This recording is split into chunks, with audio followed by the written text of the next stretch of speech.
In the long history of mankind, some people were so outstanding that they deserved a nickname to represent their personality or their achievements.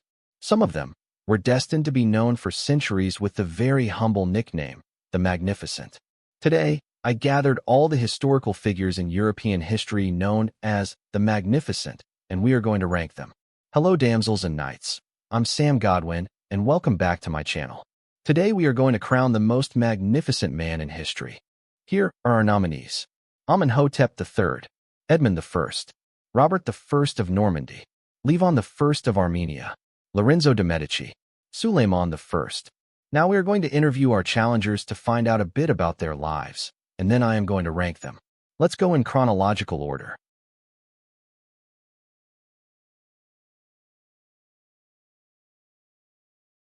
So we start with you, Amenhotep. Would you give us a summary of your life and achievements? Sure, but first I would like to point out that Amenhotep is a modernization of my real name, since my people called me Amenotpu, which translates as Aman, is pleased. I'm also known by the Greek version of my name, Amenophis. But you can call me Amenhotep the Magnificent, one of the greatest pharaohs of all time, if not the greatest. I was pharaoh of Egypt, or as we called our land, Kemet, during the period known to you as the New Kingdom. To be more precise, I was pharaoh from 1388 BC until 1351 BC. I was the son of Thutmosis IV and Mutimwea, and I became pharaoh at the age of 12. My reign was a period of unprecedented prosperity and splendor. My kingdom reached the height of its artistic and international power. Under my rule there were peace and stability. Egypt was a respected kingdom in the Middle East. I guaranteed harmony with the other states through marriages and diplomacy.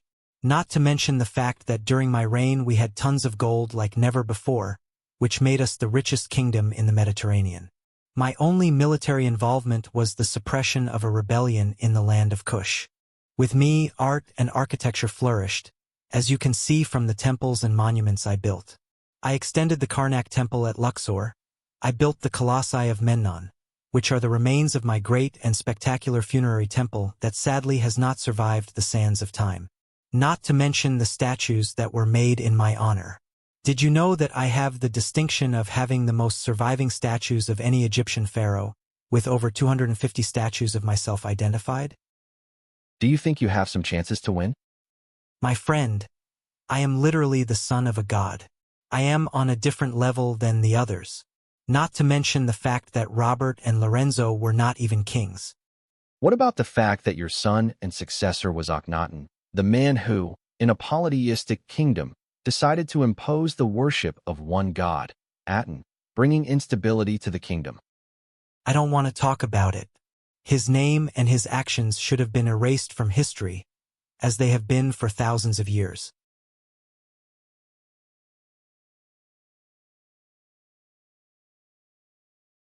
Now we leave the sands of Egypt for the cold England of the Middle Ages. Hello, I'm Edmund, the second king of a united England.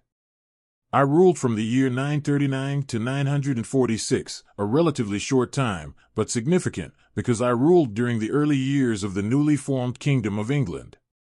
During my teenage years, I helped my more famous half-brother, Ethelstan, in the ruling of the kingdom, and I fought in the various battles against our enemies. Early in my reign, Northumbria, the northern part of my kingdom, was conquered by the Norse king of Dublin, Onlaf Guthfrithson, and it took me 2 years to bring it back under my rule. I also had to put down several other rebellions in the north until, in 944, the Anglo-Saxons and Danes were finally at peace under the rule of one king. I secured a peace treaty to ensure stability on the border with Scotland. I tried to introduce new laws for my subjects, and I started a movement of monastic revival which would reach its peak in the decades after my death, and I continued to cultivate good relationship with the other rulers in Europe.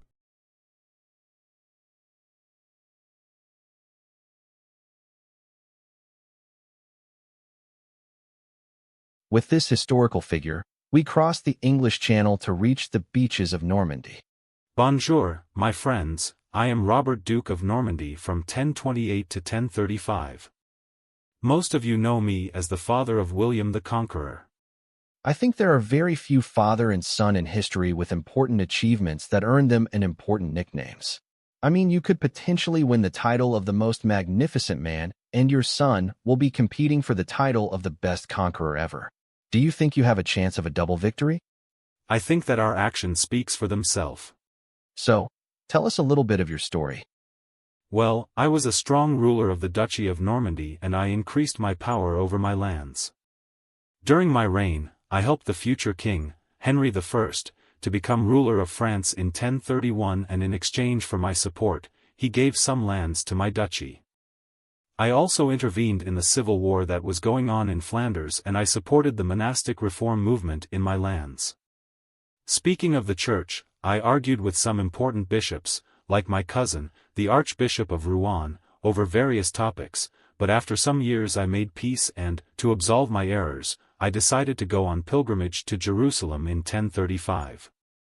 This was my greatest error, because I never returned home alive.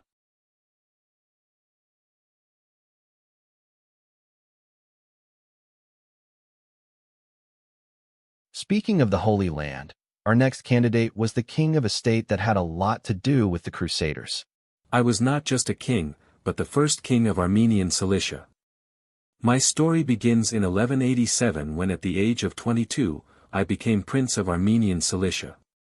The princes of this land were also called with this epic title, Princeps de Montibus, Prince of the Mountains. At the beginning of my reign, I gave support to the Crusaders during the Third Crusade. I kept Cilicia independent, strengthening its ties with the Crusader states, with the exception for the Principality of Antioch, with which I fought for years over border disputes. During this time I tried to be not just a prince but a king, so I had some talks with the Holy Roman Emperor, and in 1199 I was crowned first king of Armenian Cilicia by the papal legate, Conrad of Wittelsbach in the city of Tarsus. I spent the next 20 years as king, improving and expanding my kingdom and its relations with Europe and the Crusader states, always letting God guide my rule. I was generally a good man for my subjects and a good ruler for my kingdom.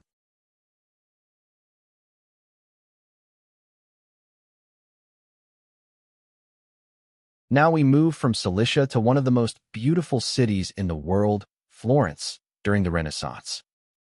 Ciao, I'm Lorenzo de' Medici, the man who brought the Renaissance to its height in Italy and, indeed, in Europe. I was the de facto head of state of the Florentine Republic from 1469 until my death in 1492. I was known as the scale needle in the Italian political landscape, thanks to my diplomatic skills and charisma.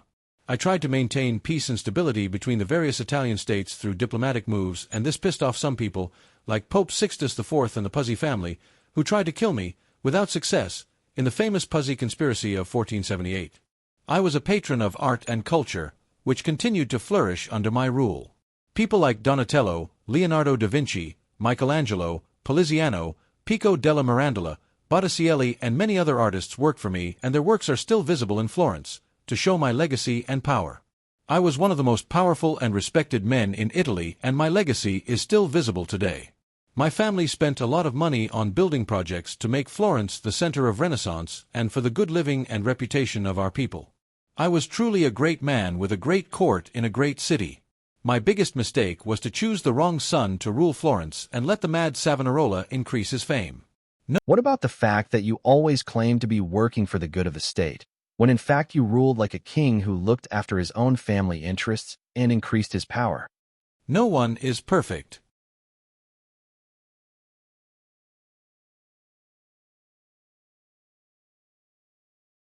With our final candidate, we return to Turkey, to be more precise to Ottoman Constantinople. Hello, I am Suleiman, the greatest sultan in Ottoman history. Unlike some of my rivals, I ruled for a long time, from 1520 to 1566. During this time, the Ottoman Empire was at its height of power and prosperity. Under my leadership, we Ottomans conquered and massively expanded our empire. Rhodes, Belgrade, Mesopotamia, and the whole Kingdom of Hungary came under our control. I also tried twice to conquer Vienna, but I failed. But I was not only a great general but also a great administrator and, like Lorenzo, a patron of culture. I massively reformed our legislative system and made many legal reforms to bring more order to life in the empire. Being a poet myself, I became a great patron of culture and oversaw the golden age of the Ottoman Empire in its artistic, literary, and architectural development. The famous Suleiman Mosque in Constantinople is a testimony to this great cultural movement. My biggest mistake, like Lorenzo, was to have an unworthy successor. I would like to point out one thing before the end of this interview. In Turkey, I'm known as Suleiman the Lawgiver for all the reforms that I ordered in the legislation of the empire. Magnificent is a nickname given to me by the people in the West, who were my enemies. You must be truly special to be called that by your enemies. That's why I believe I will be crowned the most magnificent man in history. Thanks to all the contestants who have presented themselves, now it is time for me to think how to rank them. One eternity later. It was not easy, but finally I have the ranking here. In last place we find Robert of Normandy. Your reign was too short, and I do not see anything very magnificent in your actions as a duke. But your family still has a chance to win the title of best conqueror of all time. In fifth place we find Edmund, King of England. Your reign was also short, but you did more important things than Robert, such as reconquering Northumbria and continuing the consolidation of the newly formed Kingdom of England. Just before the podium we find Levon of Armenian Cilicia. You were a very good ruler for your people and the prestige of your country, and you would have been higher, but the next three men were on a different level. So we are on the podium. In third place we find Lorenzo de' Medici. Your legacy is impressive and your diplomatic skills and charisma were outstanding. You represented what a Renaissance ruler was, but your reign had some problems, and the other two nominees had immeasurably more power and influence. But you were truly magnificent. So we are with you too. Suleiman and Amenhotep. You were both two great leaders in your respective empires. You both oversaw a major cultural movement in your lifetimes that shaped your legacies alongside your internal and external politics. You both brought your empires to a very high level of power, and your people saw an era of prosperity and stability. But only one of you will be crowned the most magnificent man in history. And the winner of this prestigious title is Suleiman the Magnificent. Amenhotep, you are impressive, but Suleiman was called the Magnificent by his own enemies. You have to be truly the most magnificent man in history to achieve that. I'm very honored to receive this title. Thanks for all the people that worked with me to make this possible. Thank you for your time, damsels and knights. If you enjoyed the content, don't forget to subscribe, and see you in the next video where we will crown the best conqueror of all time.